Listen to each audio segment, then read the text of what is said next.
We're back for another one at the Spray Foam Carnival in Minneapolis. Here I've got Cory Boehs, or as some of you might know him online as Cory Boehs, Boehs, but it's actually Boehs, so now everybody knows. Cory's out of Enid, Oklahoma with Kool Foam. Yes. That is your company. How long have you been doing that? So we started Kool Foam in 2007. So oh wow. Yeah. Long time. Yeah. Wow. Yeah. Where are you at now? How many people? We are at six people. Okay. Wow. How many rigs?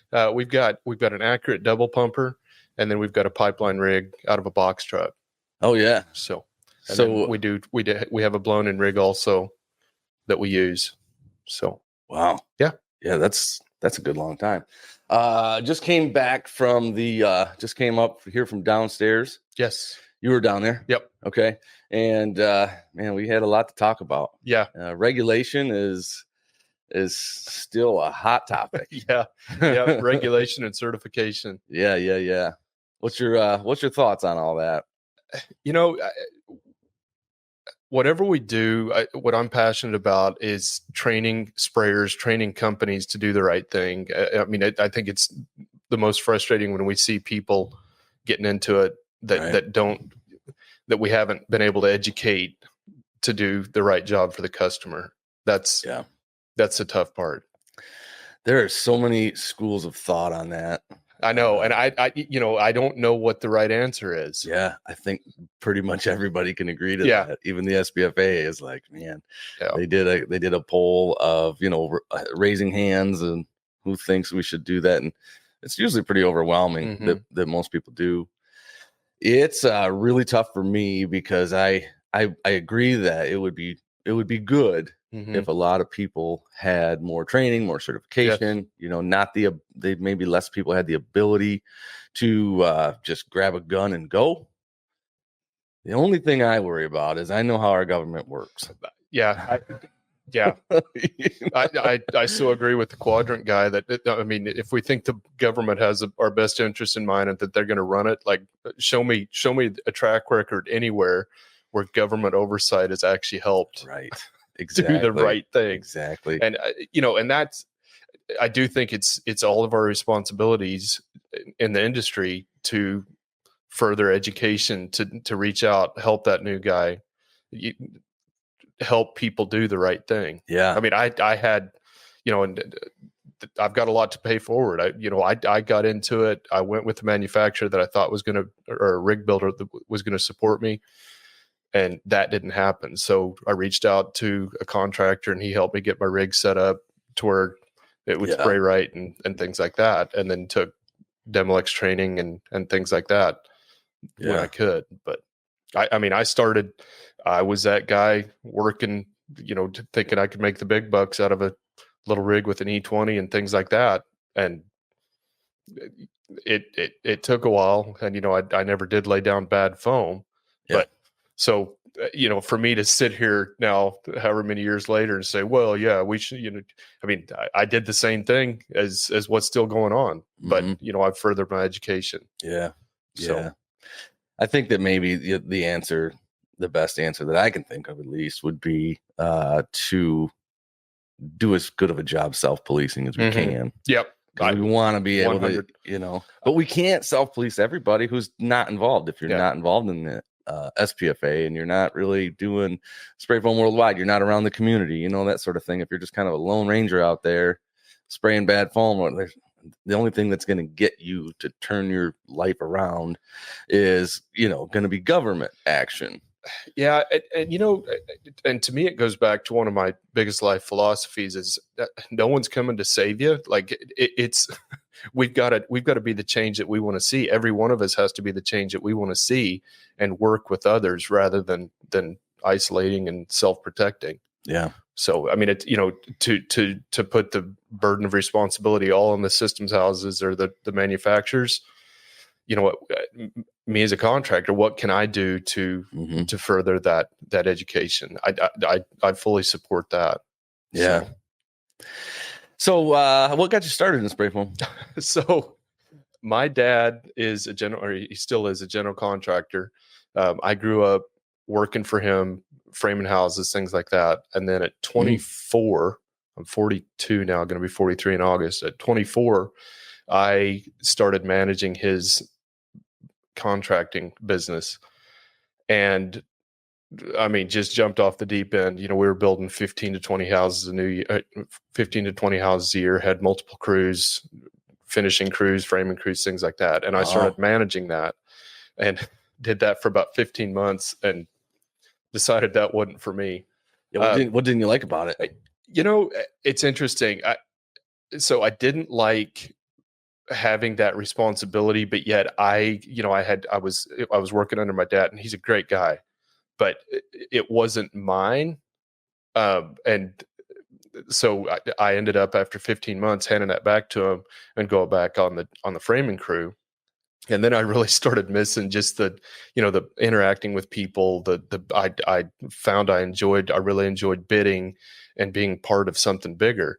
Yeah. And so I started looking into, hey, what could I do on my own that would scratch that itch? And spray foam came up. We had a bunch of, that was in 2007. There was starting to be a lot of interest in our area about spray foam. And I was looking around, and there was really no one servicing that area. Yeah. Especially at that time. Yeah. And so, people were about an hour and a half from Oklahoma, or 2 hours from Oklahoma City. I grew up in the little town of Helena. And so I decided to buy a rig, and I was still working for my dad, running a framing crew, but then nights and weekends I'd go spray foam. Holy. So yeah, it was. Did you have a family then? Yeah. Oh, boy. So it was trial by fire. Let me tell you, I'd hire some help, but I mean, I could take you all, and I do it to my kids. They roll their eyes and they're like, "Dad, you're just the usual contractor pointing out all these houses you did and things like that." So it contractor dad. Yeah, it was fun times. But but yeah, also don't miss it. And then in 2010, I went full time. Started hiring guys and got serious about it. So yeah. So cool. I'm thinking Oklahoma. That's like kind of. I'm in the north. You're not really in the south. You're kind of the south. You're more south. But I'm thinking cool foam. So I mean, is insulation more used for the warmer temperatures or the colder temperatures, or just kind of half and half? It's still half and half. I mean, we'll see. We'll have 50, 60 days in the summer that are over 100, but then in the wintertime, I mean, it can get down to 0 Fahrenheit. So, so I mean, it's. So there's both. It's both, yeah. It's a good shot of both. Yeah. So you got a wife and kids? Wife and kids. We've been married for we got married in 2001. I'm not mathing yet. It's still yeah. It is on this. It looks like it's dark because I try to make this studio kind of dark, but it's 10 o'clock in the morning. Yeah. So, and then I've got 3 kids. Got a daughter that just graduated high school. Oh yeah. She's a business owner. Also, she has a coffee trailer called Coffee Inclination, and she just bought that coffee, like a food truck, but for coffee. Yeah. It's a trail. Okay. Awesome. Yeah. She bought that this year. And so that is really cool watching her do that. Yeah. And then my 17-year-old son is, he's in school still. He's doing online schooling, and then online. And then welding in the afternoons. So he's doing online like a homeschool. Or he goes to a regular public school. No, I mean, I guess it is homeschool, I guess. But so he's helping me when he's in school. He's helping me answer phones and get quotes out in the mornings, and then doing his schoolwork. And then in the afternoon, he goes to welding class. Dang, you're training these kids up right, man. They're little entrepreneurs. Yeah. So, and then we've got a 12-year-old, and he's here with me at the carnival. Oh man, is he loving it? Yeah, he's loving it. Yeah. Did you go to the party last night? We did. Yep. Great, man. Yeah. He didn't win anything. He did not win anything. That's all right. Maybe next year, right? There's always next year. Yeah, but he's got the bug. Yeah. So, oh, he's having fun. He's having. Has he ever been here? No, this is the first time. Yeah, it's quite a place. Yeah, quite a place. So yeah, I was there for a little while. I didn't bring kids. I'll bring them some at some point. Yeah. I just don't want to be distracted. My wife and kids, like, look at this hotel room. Like, I couldn't do a podcast and have a family in and out of here. Like, I don't want to be distracted. Yeah. So we go on other vacations. So the first year, the tornado year, I came by I was there too. Suzanne came with me. Okay. And so we were here together on that. That was a great experience. That was a lot of fun. Yeah. Last year I came by myself. And then this year I brought our son. So, it's a different experience. One isn't really better than the other. It's just different. So what's your son doing right now? Watching TV in the hotel room? No, he's on the rides. Oh, he is? Yeah. He's like, all right. He made some friends last night. Awesome. And he's like hanging with them. Old enough to do his own thing. Barely. To just be away from you for a while. Yeah, kind of pushing him out of the nest a little bit. He's, learning how to navigate the mall on his own and things like that. So, what are all the services you guys do? So we do first and foremost spray foam, but then we do blown in. So especially in retrofits, insulate. We can vacuum. We've got an insulation vacuum things out. Do a little bit of slab jacking, a little bit of roofing, not much. And then we do pipeline, like trench breakers, erosion control for the pipelines. So, yeah, that's becoming a thing. Yeah, or maybe it always wasn't. I didn't know about it. It's been slower in the last few years, but yeah, we've had great success with that. So, does that probably takes quite a bit of education before you? It's a whole different industry. The safety and just working with the pipeline companies, it's a whole different mentality than production going into a house or a metal building and spraying foam. I bet.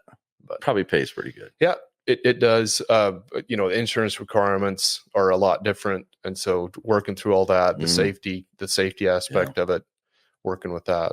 But it's been a fun challenge to learn a new industry and figure that out. So so what's the point of foam for a pipeline? So basically what they use it for is it's on hills mainly, or terraces. In our country there's a lot of fields that have terraces to control the water, and so what we do is we build a foam dam before they've got the pipe lowered in the ditch, and then they build a foam dam, or we build a foam dam to stop and then they backfill it, and that water, as it runs down where that trench is at, there's always, because they've disturbed that soil. The water will find that trench, and without wash it away, foam or sandbags, traditionally they've used sandbags to control that, but with foam, I mean, it's a lot better, quicker, faster, things like that. But basically we're just building a dam every so often down that hill to control that water so it doesn't find that trench and just wash it out. It's just amazing. Foam is kind of like a duct tape or WD-40. You know what I mean?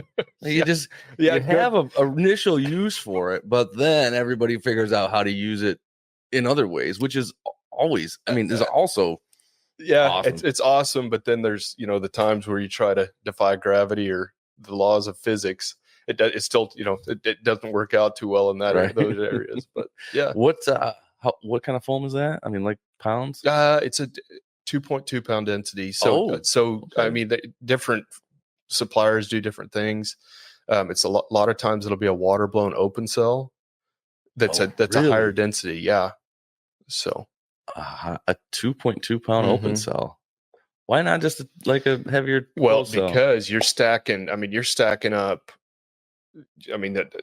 18 to 24 inches by, you can do all different shapes and sizes, but you're a lot of cubic foot density, even a 6 or an 8 pound or an 8-inch lift on product. You're doing a lot more than that. Sure. So that makes sense. So it's all about that exothermic heat and keeping that down just as low as possible. So, and that's actually back in 2012 when we got into it. I'd done some research on it, but we got a call because I found out later a contractor tried to spray regular 2-pound foam, and they started on fire and got chased off that job. So, people don't like fires. No, not at all. Wow, that's so you've morphed into a lot of different aspects of foam other than just insulation. Yeah. doing a little bit of concrete lifting, you said? Yeah. Yeah. How's that going? It's good. It's so rewarding to come in and lift things up and get it back to where it should be and things like that. So yeah, that's something that whoever figured out that, wow. Yeah. So tell me about your early life. Yeah, we're gonna go there. Let's hear about how Cory grew up and all that. So I grew up very conservatively in a Mennonite household. No radio, no TV. Oh, really? Yeah. Okay. Yeah. I had heard someone mentioned that actually it was John Fredco. He was like, I think. Thanks, Fred. Yeah. That inside joke. I called him Fred one time. I'm not trying to call you. I think it was him. He said, no, maybe it was Matt. He said, I think he was Amish. And I was like, oh, I didn't know. I didn't know Amish who you were at all Amish until light. today. Yeah. So you a Mennonite, but that's different from Amish. A little bit, yeah. It's more modern. I mean, we had cars and things like that. So what would make someone like me think, someone who doesn't know it, just ignorance, think that you're maybe Amish, but you're not? Like what is it that makes you somewhat Amish in someone in ignorance, ignorant person like me? So now or back just now? Yeah. Now? What would you? I still hear it in my voice, just my mannerisms. Really? Yeah. I never ever would have guessed. Okay. But I mean, you got a little bit of different voice, but you're from half a country away, you know? Right. Yeah. So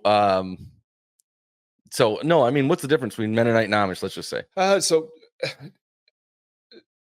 both of them are spectrums. The easiest way to think about it is the different. There's a lot of different denomination or sects in them. Mm-hmm. Amish are going to be tended more towards like adopting earlier, like or staying. Amish. Let's say they stayed in the 1890s or something like that. Horse and buggies. Yeah. No electricity. Things like that. My denomination of Mennonites would have, you could think of them as kind of pausing at 1970 or something like that. 1940 maybe. Gotcha. No radio, no TV. The women wear black caps and homemade dresses. Why do they do that? It's a modesty thing. So modesty, simplicity, and economy are big tenets of those faiths. Okay. So I see. Yeah. And they all interpret that different, you might say. So gotcha. Yeah, I grew up with a girl. I mean, I didn't grow up with her. I kind of partied with a girl actually quite a bit, like when I was in my late 20s. I guess she was in a Mennonite family, but you'd never guess. Right. Never, ever guess. Yeah. So she drove a big truck. Okay. Yeah. So, and that's some of the Mennonites, and I think I'm not as well versed on the Amish, but Mennonites, there's groups that like the Mennonite Brethren say they'd be dressed like you and I. I mean, and they would look at the world much like fairly modern and things like that. So. Okay. All right. Well, when I brought this up, like your early life, I wasn't referring to that, but you said, "Oh, we're going to go there," and I was like, "Oh crap, is this okay? Oh yeah, is it cool? Yeah, okay, 100%. I'm an open book. Okay, good. I'm an open book.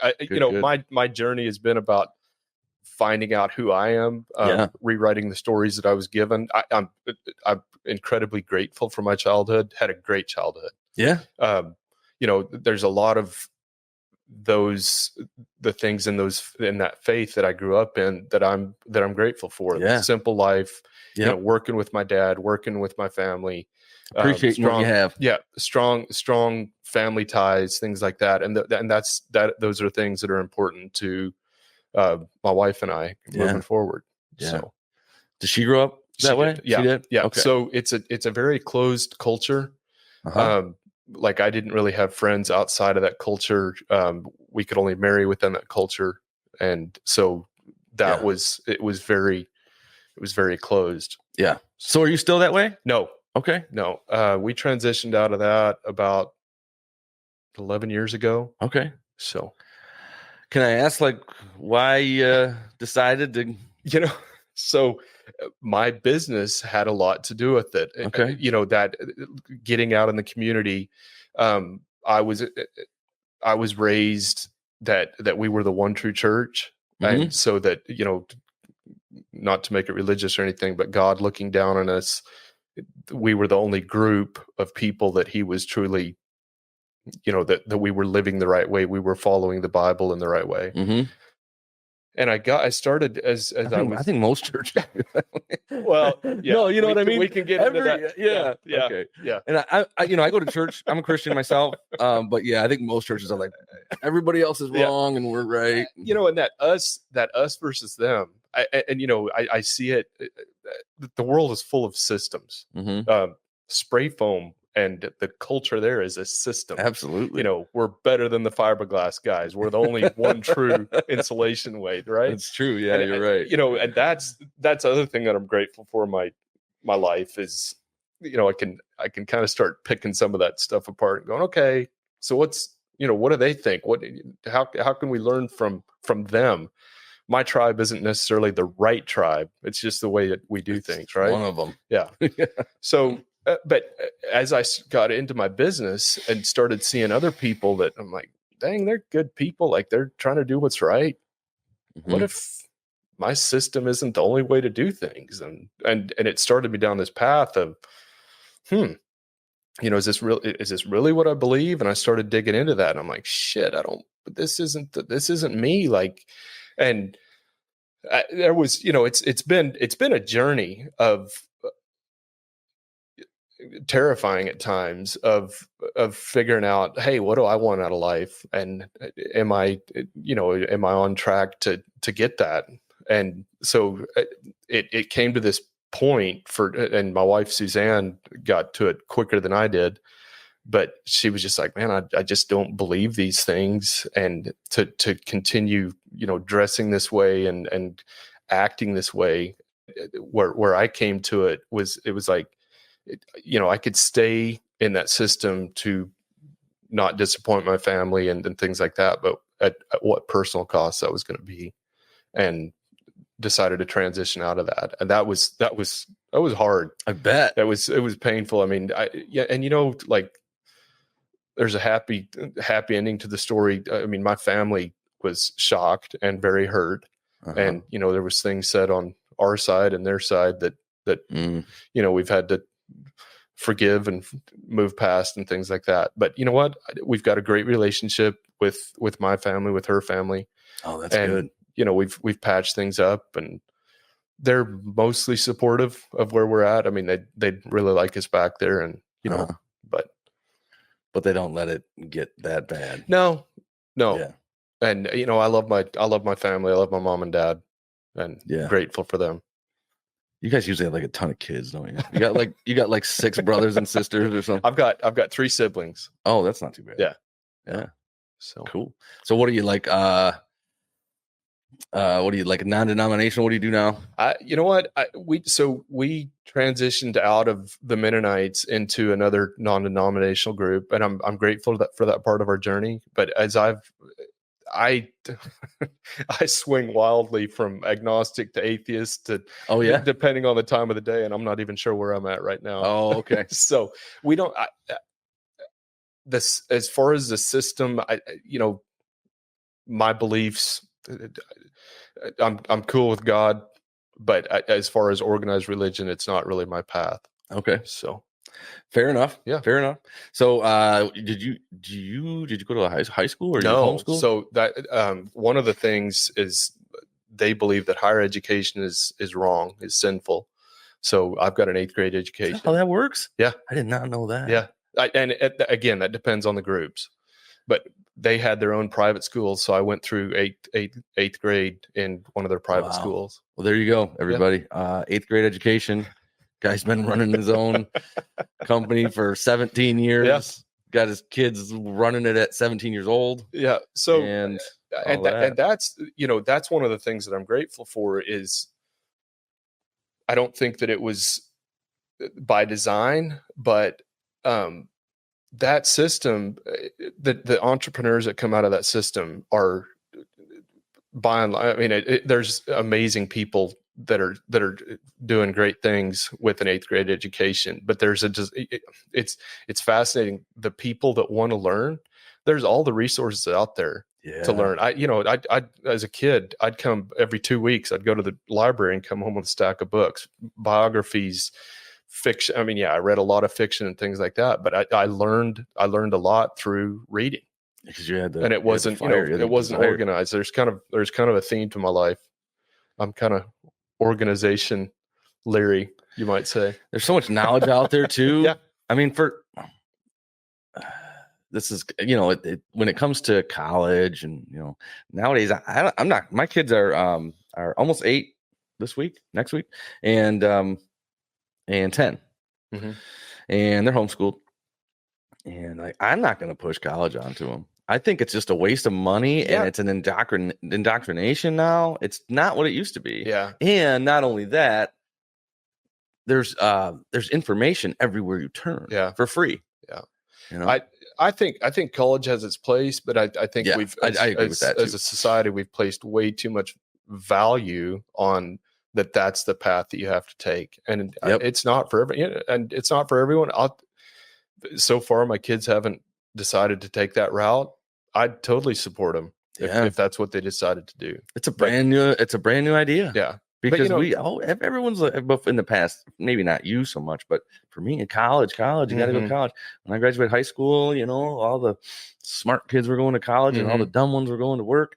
And I was one of the dumb ones. And you know what I mean, though? It's just like that was a thing. Yeah. So, and then, nowadays they're talking about, even this week, I think they're talking about paying off more college debt and everything. I wouldn't have too much of a problem with the paying off college debt if I didn't turn on a football game and turn on the TV in the fall on a Saturday and see a sea of students just having a blast. Yeah. You guys should be working. Yeah. And man, I mean, the cost just keeps skyrocketing. Oh, it's nuts. Yeah. So. Absolutely. It's crazy. Yeah. And I think a lot of kids that are going to college aren't really like, I'm going to college because I want to prepare myself for the future and I want to get a good job. A lot of them are like, that's just the next thing to do, and I'm going to have a blast. Yeah. And it's like, so we got to pay for that? Really? And not only that, I mean, you took out a loan, man. Yeah. You signed your name. You got to pay it, But anyway, that's my soapbox story. Yeah. About and, that. At some point, the free ride ends. Like, and I think that's too, like, let's prepare our kids rather to take responsibility for their life and for their actions. Yes. Yeah. So, because at some point then they graduate college with this huge amount of debt, and they're like, okay, well, I got a huge amount of debt. Hopefully the government will take care of it. And now what I got? Well, now you got to go to work. Yeah. And some of them get like masters just because they're like, I can't go to work yet. I'm going to have to continue going to school. Yeah. And then they have a master's in something stupid and they have no idea how to use it and they don't want to use it. Anyway, well, maybe now's the time to get off my soapbox about that. Anyway, anyway, let's talk about some other things here. Just a minute. I got a list of some good subjects we can talk about. What brand of foam you using right now? We use Huntsman right now. Oh yeah? Yep. How long you been doing that? We've been with Huntsman mainly since 2016. Okay. Well, that's a long time. I mean, the foam's changed a lot since then. You've had to kind of you have to. Yeah. I mean, so at that point, it was Lapola, I guess. Yeah. So. Yeah. And so what's your number one reason for using that? Is it the foam? Is it the distributor? You like, what's the number one reason? I've dabbled with some others and I'm open to others. Wink, wink. Anybody listening here? Oh boy, you're going to get a lot of phone calls. No one listens to this. You told me this was a Joe Rogan of the spray foam world. Yeah. Yeah, it is. No one listens to it yet though. No, I'm just kidding. But looking around, I hope your distributor's not listening at least. But Huntsman's been good to me. One of the things, like through the pandemic, they worked well with me, which you hear it all over the board. People had different reasons, or I mean, it was mix and match from everybody how they got through that. Absolutely. But we, my rep worked well with me and got us through that, through the allocations and things like that. But their payment terms, I've got a good system set up. and we run accurate equipment. Mm-hmm. So with the tanks and things like that, I mean, it's you have tanks. Mm-hmm. Yeah, Let's talk about those tanks. Love it. I had Dan Warshevsky on a few podcasts ago, and he's got a system with tanks too. And we never talked about it. I wish we would. So one of the things that I love with the tanks is the crew can go out and have all the foam for the day. I mean, it's just fascinating how, to go change barrels turns into a break, turns into a couple water bottles, which, I mean, drink your water, kids. Yeah. But, just that, you can take some of the work out of the work day and have that rig ready to go. Yeah, for sure. You're never worried about running out. You're not worried about running out. With the open cell, you've got your agitator in the tank. You don't have to switch the drum pump and the agitator. Your ISO. It's all there, ready to roll. Yeah. So how many gallons on each side? So we've got the system that we have, we can spray open cell and closed cell out of both proportioners. We've got 2 proportioners that are actually in the same cabinet.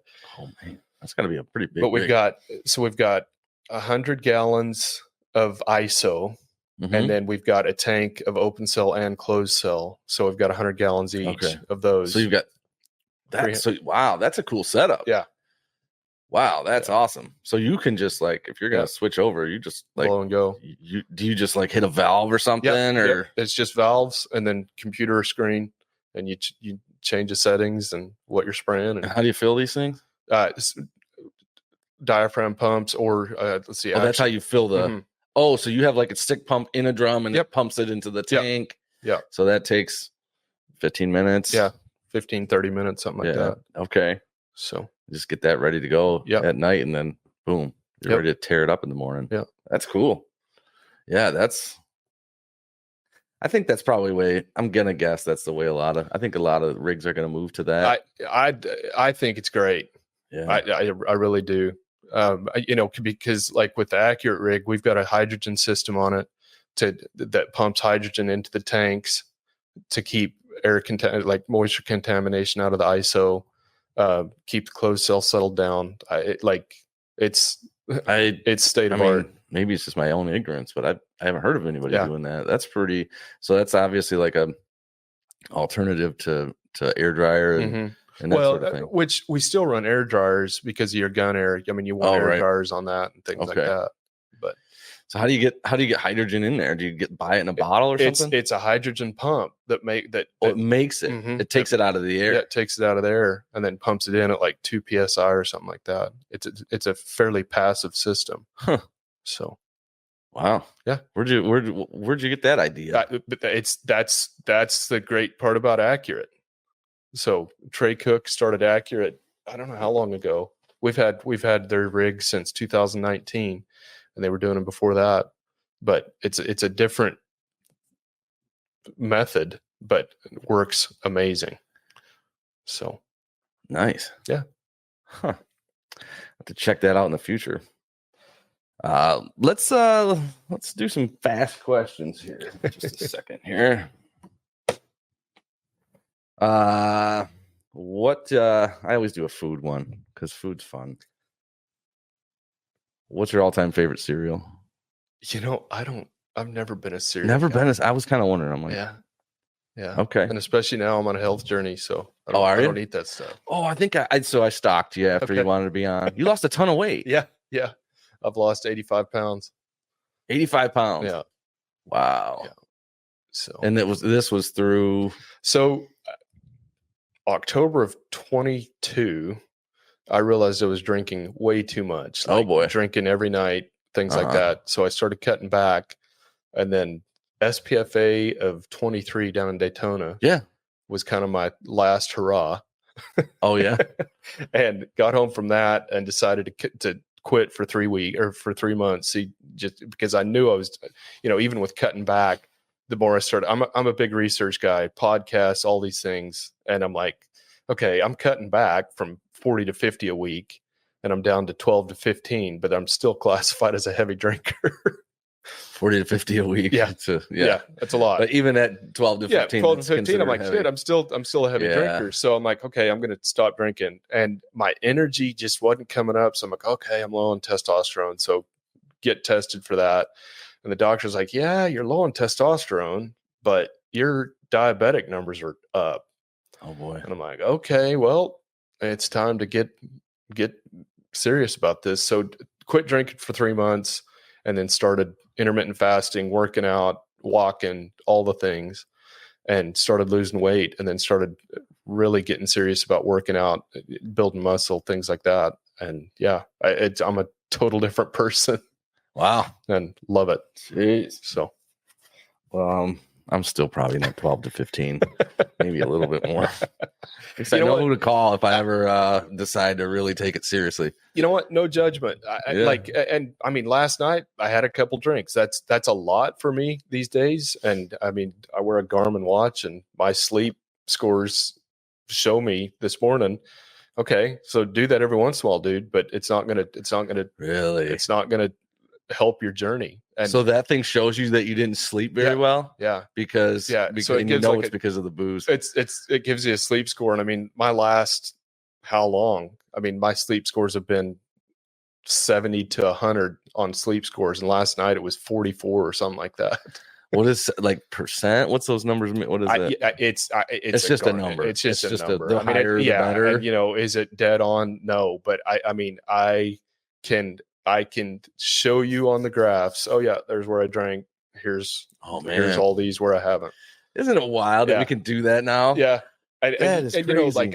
Anxiety has been a big thing for me most of my life. And, like in leaving the Mennonites and social anxiety and stuff, like booze was just I didn't grow up drinking, as a teenager, 20s, 30s, right. Didn't really drink.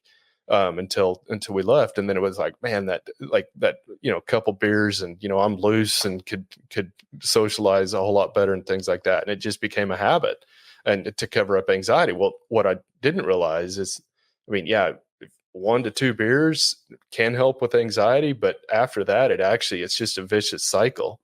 And and I'm a whole lot to work with anxiety. I'm a whole lot better off getting active, walking, running, working out, things like that, and not drinking. And I can see it in my numbers in my business. I can see it in my health. It's been amazing. But you know what? Every one of us has to come to that realization on our own. I can't sit here and shake my fist at the camera and tell you crazy people to quit drinking. Like that's not, it didn't work for me. It didn't, that's not how we change. Yeah. But we change through stories. So. Wow. What was your first car? Oldsmobile Intrigue. Oh yeah. Yeah. Oh yeah. I remember those. Yeah. Oldsmobile. That's an old name now. Yeah. It's been out for I'm showing my age. Pontiacs not around anymore. Yeah. Saturn, all those GM cars. They got rid of all those GM cars. What would you be doing if you weren't doing foam? I'd be a coach. And I'm working on a coaching business called Braveheart Zone. Yeah, tell me about that. Just sharing my stories and working with people that want to make changes in their lives. I'm not trying to recreate people into who I am, but as you've heard in parts of my stories, I believe strongly that we don't have to accept the stories that were given to us. We can make our own story, and we can become the best versions of ourselves, whatever that is. And I'm passionate about helping people, not becoming a Cory, but Todd, who do you want to be? Right. Who do you want to be? Let's figure out actionable steps, do the mindset work of who you want to be and chasing that. So it'd be, if a client calls you up, they're like, yeah, let's do this. Are you going to be doing like a counseling?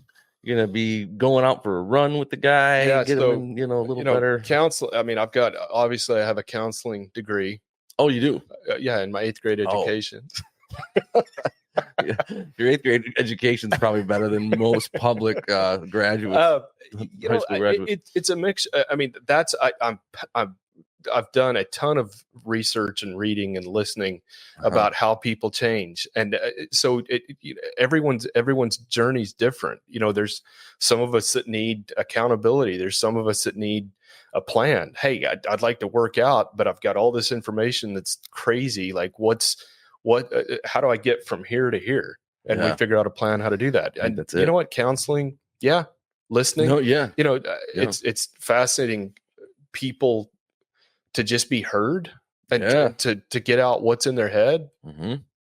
It's sad, but a lot of us don't have that space to do that. A safe space that's not going to be someone telling you how to do it or what to do, but just listen and go, man, I've been there. This is what happened to me. Yeah, it's really easy to self-doubt and sometimes just being heard. I mean, I went to a counselor once, and that guy, I mean, they make a pretty good amount of money for just sitting there listening. Yeah. You just talk and then but it's good. It's good for so you would do a lot of that. And I think that you're right that I find myself at times where you've got a brilliant idea. You really want to do something, but you just don't have the tools. Yeah. You need someone who's got the tools and willing to work with you on that. Sometimes even just starting a spray foam company or figuring out how to make your spray foam company bigger and how to grow. Yeah. A lot of times you just need somebody that's got a little more tools in their belt than you to come right alongside you and show you the way. Yeah, exactly. Where'd you meet your spouse? What'd you say her name was? Suzanne. Her sister was teaching school in the little private school in our Mennonite culture. Her sister was. Okay. Yep. And Suzanne's from Canada. She's from Alberta. Oh. And she came down to visit her sister, and her and I started talking, and we did it. So there's this elaborate ritual of how you're supposed to get together in that system. We kind of shortcutted it, and you're not supposed to talk with who you're interested in really, and work things out. But we did. You didn't go as their plan. Yeah. But then we use the system. I mean, you've got to use a preacher to take your proposal to her preacher, who takes it to her dad, who takes it to her. That's just the way it has to be done. So we did that, but yeah. How long are you dating before you? 2 years. Oh, okay. Yeah. Courting. Yeah. That's what they call it. We don't date. Okay. What's the difference? Date. What's the difference in? I don't know. It's just a different word. Yeah. Okay. So what is courting? Is it the same thing? Is it like going to a movie, restaurant? Well, you're really not supposed to ever be alone with them or anything like that. But we talked on the phone every week, multiple times, and hung out and things like that. But that was kind of frowned upon the way we did it. But what was frowned upon? Like just talking on the phone? Yeah, talking. You're not even supposed to do that? No, because that could lead to sex. I mean, if that could lead to sex, just about anything could lead to sex, right? Yeah. Well, okay, but yeah, it's been. Being in a relationship has been one of the most difficult, challenging, but yet rewarding things because her and I are totally different people. After the podcast, I'll show you a picture of us at our wedding. Oh yeah. We weren't, love to see it. We weren't supposed to have pictures even, but we had she had an aunt that took pictures. So what did she do? Like when no one was watching, or like, I mean, she just basically snapped some pictures. Oh yeah. So not any high quality anything, but really grateful for that. But you know what? Like we're totally different people than we were of when we got married. And it's been awesome navigating the challenges and the ups and downs and drawing, being closer than we were when we started. So that's great. What's your favorite sitcom? You didn't really start watching TV till you were like 14 or something? Or no, we didn't have TV. I didn't like the first TV series I watched. I got Netflix when we made the decision to leave the Mennonites, and had it on an iPad. And it was the first time you've ever seen TV? Oh no! I mean, we'd go to hotels and and we'd watch sitcoms every once in a while or whatever. But my first series was Breaking Bad. Oh really? So talk about jumping in the deep end. Yeah, you're like, there's no way the world is like this. Yeah, man, favorite. I love Breaking Bad, Sons of Anarchy, Lucifer on Netflix. It is hilarious. Oh, really? It's a comedy? Yeah. Oh. Yeah, it's a comedy drama kind of thing. Okay. Yeah. Makes a little heretic in me happy. So you guys do sports? No, we didn't. Not growing. I mean, flag football and things like that at recess at school, and volleyball. Then is just like basic. Just basic. Real basic. So, okay. Yeah. What's your favorite hobby? Probably lifting weights. Oh yeah. Yeah. I love, man, my gym time has became just, I love it. Like, yeah, love it. So. Yeah. I can see. Yeah. Once you get into it, you start to see some serious results. Yeah. And then you're like, dang, I got something I can craft. Lifting weights. We've got a boat. Love getting out on the boat with the kids. Things like that. What do you do on the boat? Like tubing and knee boarding, some fishing. Little fishing. Yeah, just hanging out, just being on the water. Being on the water, just a lot of people have boats now. I mean, I feel like a lot more people have boats than like 30 years. Like when I was a kid, it was like a treat back then. Now it's like almost everybody seems to have something. You know, I got jet skis. I like those. Oh, that's awesome. Yeah, they're fun. Well, let's do one more. If you want a trip to anywhere in the world, where would you go? Oh man, beach, probably Bora Bora. Like, so I love like just isolated, all to ourselves kind of thing. Is Bora Bora like Fiji? Like, I think, yes, that sort of thing. Yeah. It looks just beautiful. Culture would probably be Switzerland. I'd want to get there someday. So. Yeah. Out in Europe, you ever been out off of this continent? No, been to Mexico. We're going to Jamaica this October. But yeah, nice, congrats. That's cool. That'll be a fun one. Yeah, that'll be fun. You got how many kids? 3 kids. Yeah. Okay, cool. And they're all. Oh yeah, you told me one graduated, and I'm doing a few of these podcasts. I'm mixing them up a little bit, you know. So yeah, I apologize for that. All right, well, let's wrap this thing up. Hey, I've mentioned in another one that there's a website now, foamandfriends.com. Go and you can watch all the videos, all the YouTube videos there, as well as sign up on the email list. Eventually we'll have some prizes and we'll do that. So it's brand new. I just got it up literally a couple days ago. So thanks for watching. Thanks for listening. Goodbye. Thank you.